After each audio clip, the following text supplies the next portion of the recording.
देवा, कसली परीक्षा बघतोय रे? काय चुकलं माझं? अरे नाही नाही त्याला मदत केली, पण माझ्या वेळेला कोणच उभं राही नाही. काय चुकलं माझं सांग ना.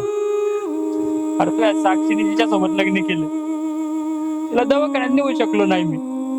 कसली परीक्षा बघतोय माझी एवढी? आता तूच काहीतरी मार्ग दाखव मला.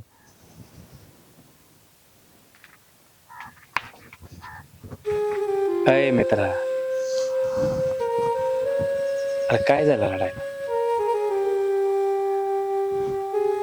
बायको आजारी, दवाखान्यात न्यायला पैसे नाही. अरे मग देवा पुढे हात पसरून काय होणार आहे?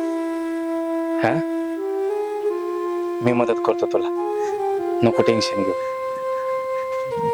दादा तुम्ही मदत करणार? मला जास्त नाही, फक्त 1000 रुपये